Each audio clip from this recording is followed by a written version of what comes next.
नमस्कार, आप देख रहे हैं न्यूज फॉर नेशन और मैं हूं सांत्वना आपके साथ। देश में विपक्षी एकता को मजबूत करने की कवायद में भले ही प्रदेश के मुख्यमंत्री नीतीश कुमार पूरे दमखम के साथ जुटे हुए हो, लेकिन इस कोशिश में प्रदेश के उप मुख्यमंत्री तेजस्वी यादव भी पीछे नहीं है।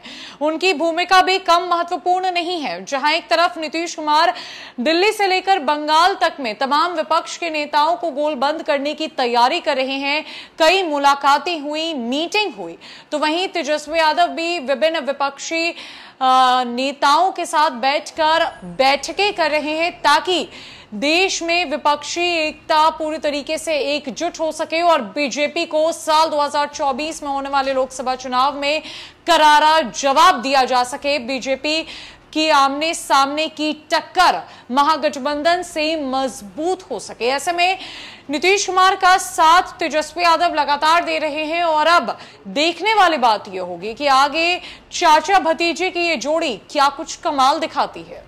दरअसल बिहार के मुख्यमंत्री नीतीश कुमार देश में विपक्षी एकता की अगुवाई कर रहे हैं, लेकिन ऐसे में डिप्टी सीएम तेजस्वी यादव की भूमिका भी कम महत्वपूर्ण नहीं है। सीएम नीतीश कुमार ने बिहार में महागठबंधन सरकार बनने के बाद पहली बार सोनिया गांधी और उनके बेटे राहुल गांधी से मुलाकात की। वहीं सालों से कांग्रेस के भरोसेमंद सहयोगी रहे पूर्व सीएम लालू यादव ने बीते साल सितंबर में सोनिया गांधी और राहुल गांधी से मुलाकात की पहल की थी। Deputy CM Tejashwi Yadav CM Nitish Kumar के साथ विपक्षी नेताओं के साथ मिलकर लगातार बैठकें कर रहे हैं। राजद के राष्ट्रीय प्रवक्ता मृत्युंजय तिवारी ने कहा कि पूर्व सीएम लालू यादव को भाजपा आरएसएस का सबसे बड़ा विरोधी नेता माना जाता है। लालू यादव हमेशा देश में गैर भाजपा सरकार की वकालत करते हैं। वर्तमान समय में लालू का स्वास्थ्य ठीक नहीं है, इसलिए उनके बेटे तेजस्वी सीएम नीतीश कुमार के साथ विपक्षी दलों को एकजुट करने का काम कर रहे हैं। नीतीश और तेजस्वी की जोड़ी ने बिहार से भाजपा को हटा दिया है। यह जोड़ी अब केंद्र से नरेंद्र मोदी सरकार को हटाने के लिए विपक्षी दलों को एकजुट करने में लगी हुई है। गौरतलब है कि मृत्युंजय तिवारी ने कहा कि हमारी महत्वाकांक्षा नरेंद्र मोदी की जन विरोधी सरकार को रोकना है। भाजपा सरकार ने देश की आम जनता के लिए कुछ भी नहीं किया है। उन्होंने कहा, जिस तरह से केंद्र सरकार संवैधानिक निकायों का उपयोग कर विपक्षी दलों के नेताओं को निशाना बना रही है, यह देश के लोकतंत्र के लिए खतरा है। आरजेडी प्रवक्ता ने कहा कि किसी को मालूम नहीं है कि अगर 2024 के लोकसभा चुनाव के बाद अगर नरेंद्र मोदी अपने पद पर बने रहते हैं तो क्या होगा। भाजपा सरकार संविधान को बदल दे, यह भी संभव हो सकता है। सीबीआई, ईडी और आयकर विभाग के माध्यम से केंद्र सरकार द्वारा विपक्षी दलों के नेताओं को टारगेट किया जा रहा है।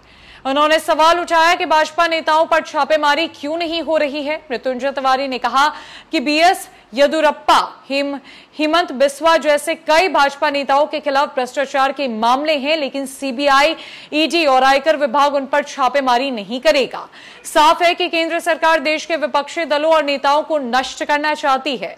हमें अपना बचाव करने का अधिकार है। देश में अपनी और लोकतंत्र की रक्षा करने का सबसे अच्छा तरीका भाजपा को सत्ता से हटाना है। सीएम नीतीश कुमार और तेजस्वी यादव अच्छा काम कर रहे हैं। बताते चले कि मृत्युंजय तिवारी ने आगे कहा कि जहां तक तेजस्वी यादव की राजनीतिक महत्वाकांक्षा की बात है, तो उन्होंने खुद बिहार विधानसभा में कहा था कि ना तो उन्हें बिहार का मुख्यमंत्री बनने की कोई इच्छा है और न ही नीतीश कुमार की प्रधानमंत्री बनने की कोई महत्वाकांक्षा है।